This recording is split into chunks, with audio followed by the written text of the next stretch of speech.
Hello and welcome to the channel. In this video I'll be dismantling this carburetor off a CT90, refurbishing it and putting it back together. If that's something you're interested in, as usual, stick around and I'll get straight into it. Well, this carburetor is going to go on the old CT90 engine that I'm restoring. If you've seen those videos, this was off an ATC, I think, this carburetor, and just looking around we can see it's got some different screws on here. They've been changed. The cap on the top there is cracked and damaged, so that needs renewing. Other than that, this is quite scuffed. There is some rust in there. All I've done so far is giving it a wipe down in diesel, and let's start with the dismantling.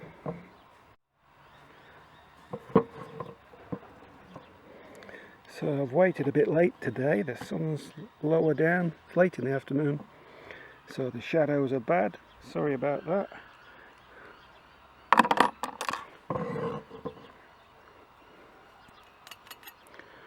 So the slide is stuck in there. Let's see if I can get that out somehow.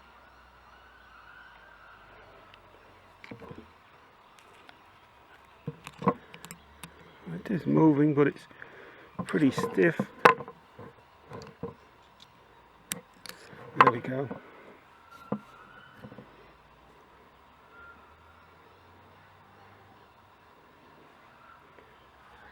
I'm not sure how good this video is. I'm left-handed, so every time I put my left hand over there I get nothing but shadow, so I'll try my best. Hopefully we'll see what happens.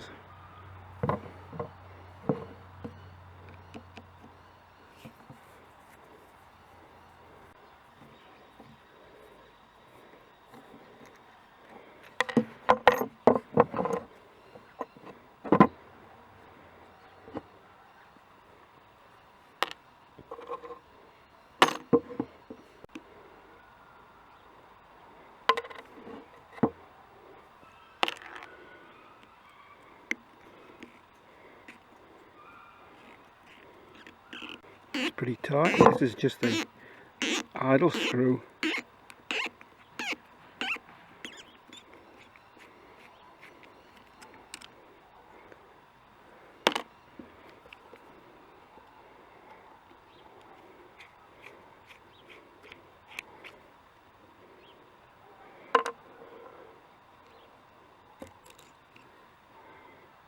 It's pretty rusty.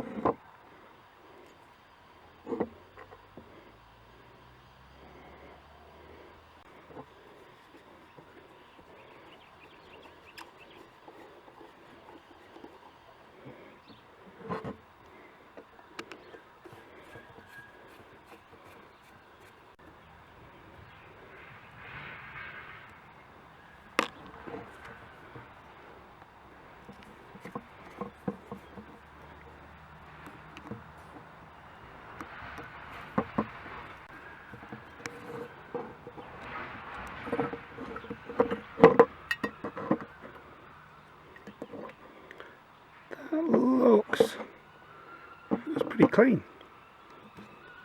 Hopefully this carburetor can be refurbished. Well, the neighbour's dogs are going mental. There's not much I can do about that.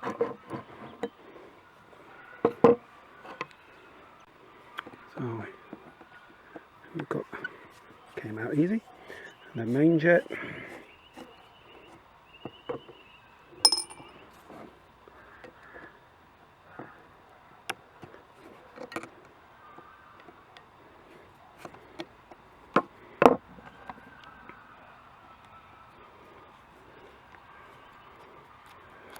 And the pilot jet, and look at that, that was blocked. As per usual, the pilot jet is usually the main thing, pilot circuit, main thing that blocks.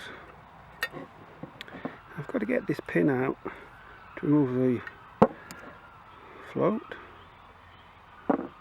That's tight. I don't want to bash on that much because they're easy to snap this and destroy a carburetor.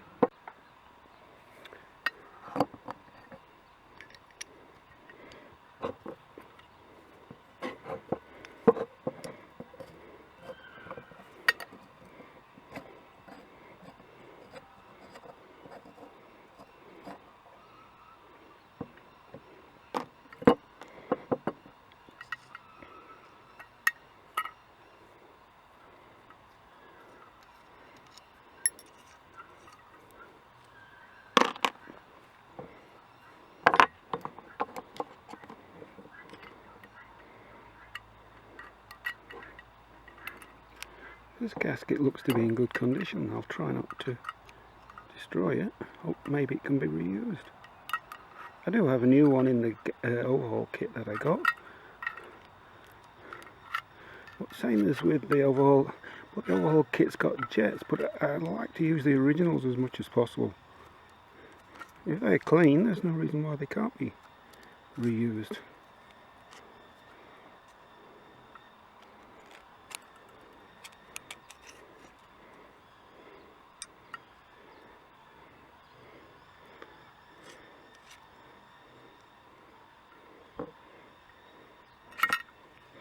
It was a little bit rusty along there.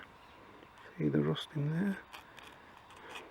And once I've got this dismantled, I'll place it in the ultrasonic cleaner. And hopefully we can fix it. Now, I've got to get this pin out of there.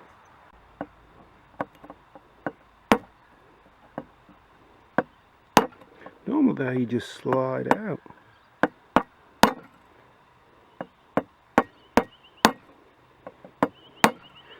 That's pretty tight in there.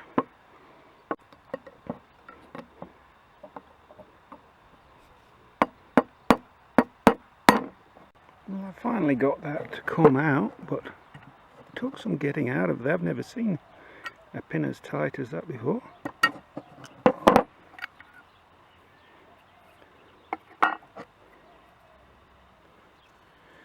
So, just got the float needle and the seat.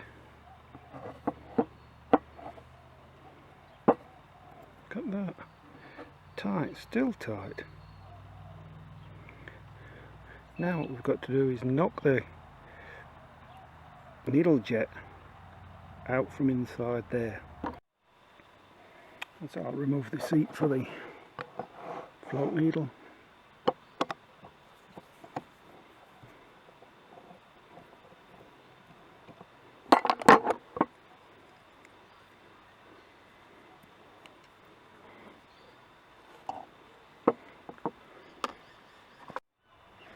Well, I almost forgot on the float bowl. I'm used to CT110s, so on the 90 the filter is behind this cover.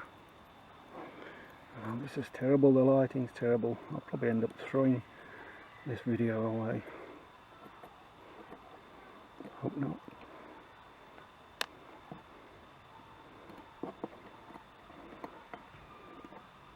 So there's the filter.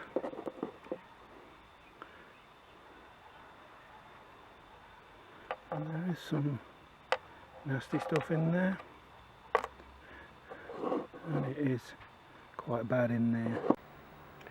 Well, it's the next day now, and last night I had a look over the footage and I have to say well, it could have been better.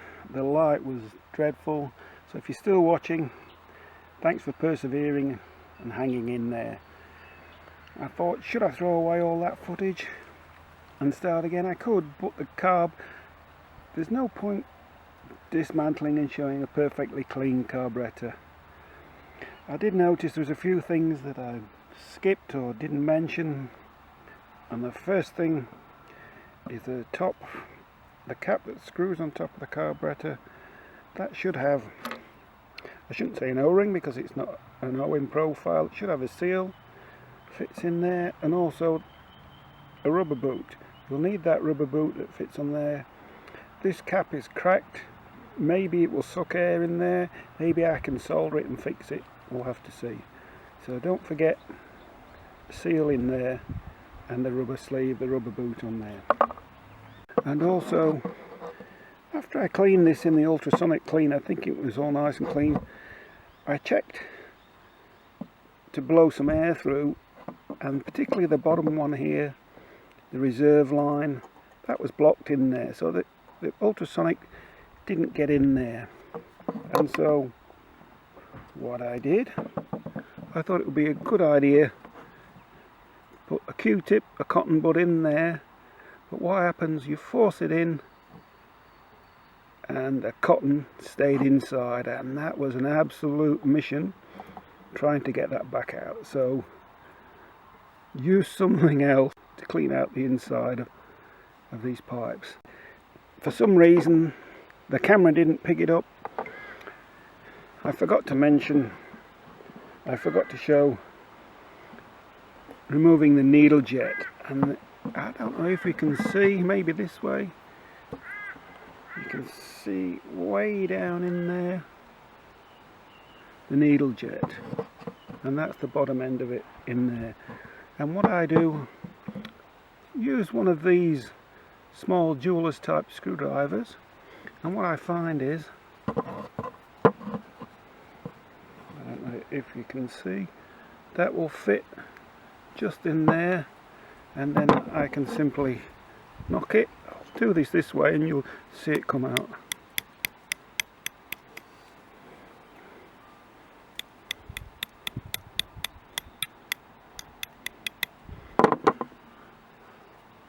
And there we have it. The reason we're removing that is to ensure that this emulsion tube is clean, but this seal, this O-ring needs changing. It's hard and perished. So that will be changed along with the needle. And so I bought this kit from the Ali, thinking I was going to save some money, and yes I did, but there's quite a few pieces that you don't get that you'll find in the genuine Honda. One of those pieces, especially for this carburetor with the altitude knob on there, you need to reuse this plunger there. The screw for the carb drain, that's wrong, it won't fit in there, so I'll have to reuse my old one. I'll start reassembling the carburetor, and I'll start with the float bowl. I've got a new filter. I've then got an O-ring and the cap. 2 screws. The kit that I got didn't have the screws. I'm having to use these existing ones.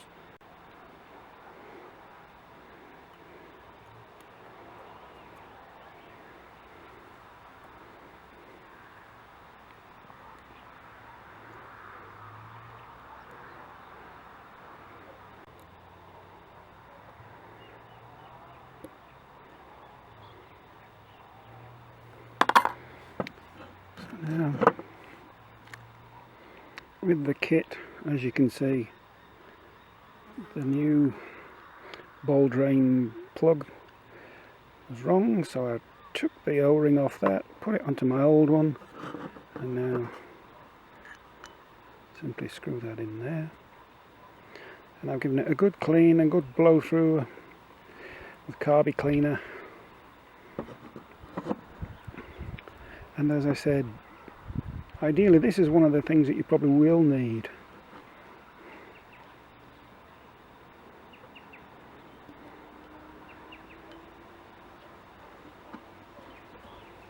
Put him on there.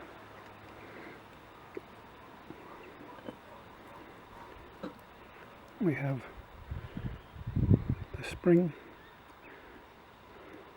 and then this spike points up towards the carburetor like that.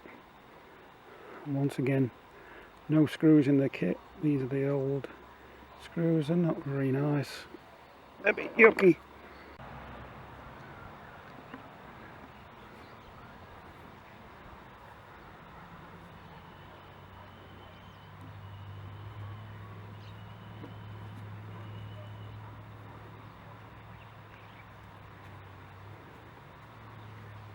So much the same as the filter cover, bit by bit, and checking that it's working fine.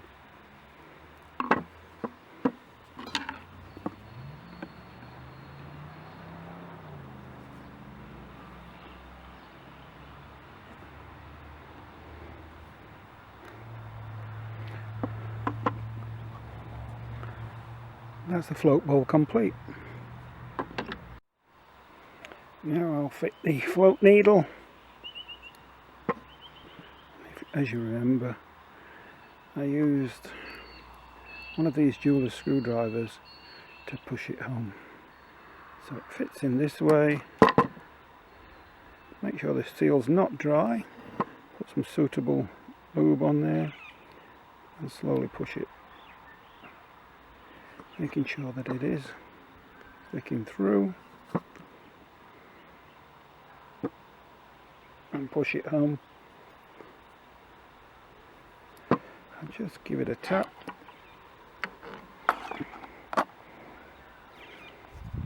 Just to make sure that it is.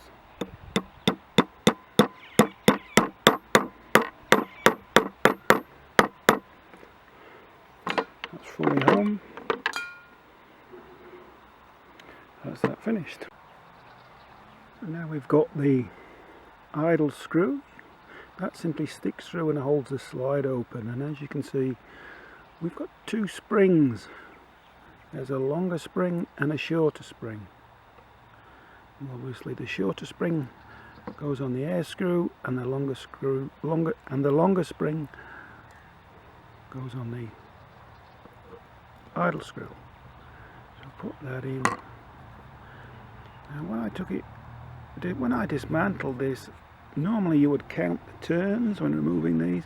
I didn't bother because I reckon the carburetor had been messed around with and I wasn't sure that that was accurate. So what I'll do is fully in, half, 1, 1.5, 2. That's usually a reasonable baseline, and we can adjust that once it's on the engine. Well, I don't know if this in the kit is supposed to be the air screw, but if it is, they've put the slot at the wrong end, because it should have a slot at the top to screw it in and out, and a plain bottom one. So I've got a new spring, but I'm having to reuse this. Not ideal, but it is what it is. How do we know it's an air screw? Well, if you look at a CT110 carburetor, this screw will be here. So if we look down the center line of the carburetor, if the screw is on the inlet side, the air side, it's an air screw. And what that means is, as you screw it in, it reduces the amount of air, and as you screw it out, it increases the amount of air. If the screw is here on the engine side, it's the opposite way. So to richen the mixture with this screw, the air screw, we screw this in. If it was here to richen the mixture, the idle circuit mixture, we would screw it out. So I've screwed it fully in and back, half, 1, 1.5, 2. So that's a baseline setting to start off with. So I cleaned out the pilot jet, the original, the one supplied with the kit didn't fit.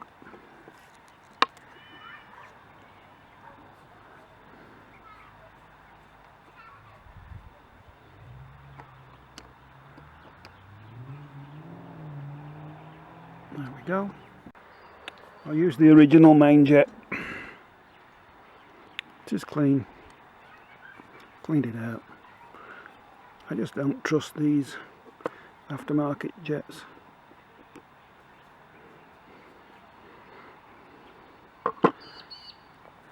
And now this is the original float needle seat. Don't forget the small sealing washer.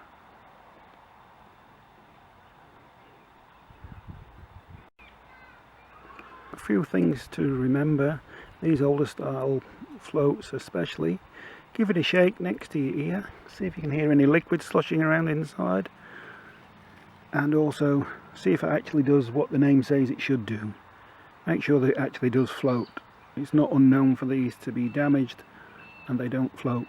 So once you've checked that, then what we can do, put the float bowl needle back in there, put the float in, and then we need to just check the float height.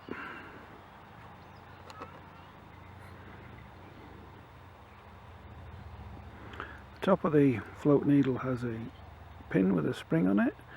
Make sure that's working, and then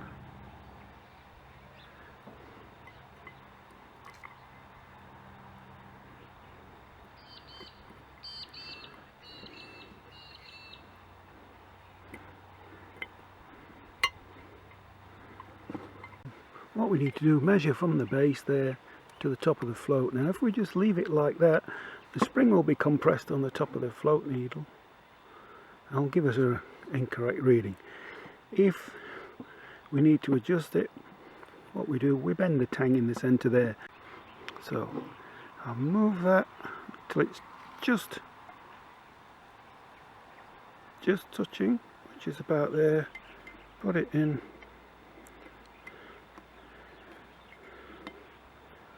and it's quite a way off. And so I've bent the tang up. That's just about 20 millimeters. That's close enough for me. Now I'll fit the gasket, float bowl gasket, in it goes, in the float bowl.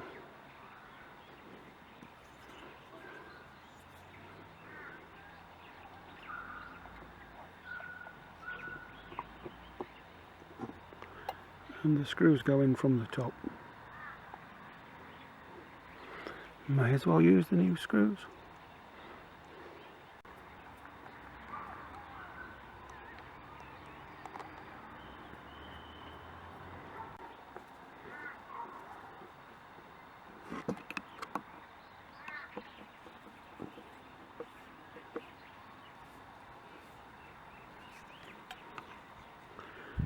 And that looks good.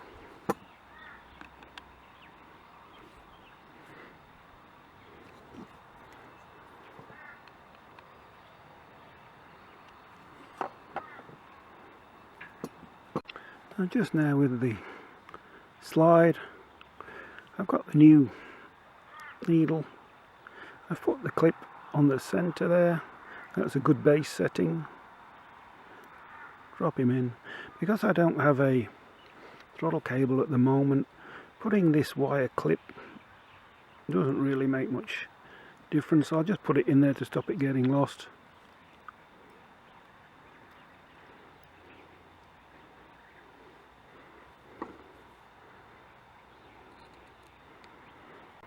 You can tell which way it goes in. There's a small nick that will help you to realise which side to put the slide in. Spring on top. Now, I thought there wasn't a seal for this in the kit, but there was. I'm used to seeing a seal of rubber, but this is a metal one. That fits in there, and that should be fine. So it's just a matter of screwing that on there. Whether or not I can fix this, it remains to be seen. Another thing that I sort of didn't show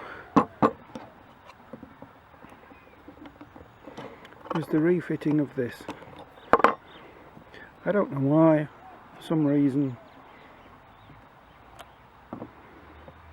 the camera was off, so I had to reuse the old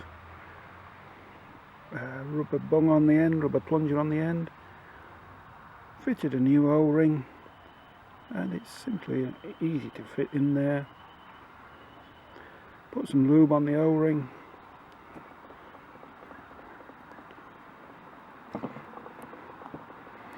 Then with a 12mm spanner,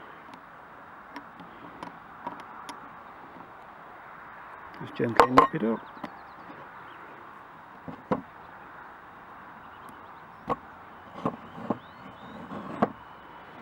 And that should be the carburetor all complete.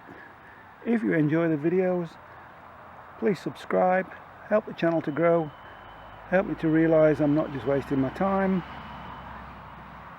Leave a comment, engage with the channel, and I'll see you again soon in the next video.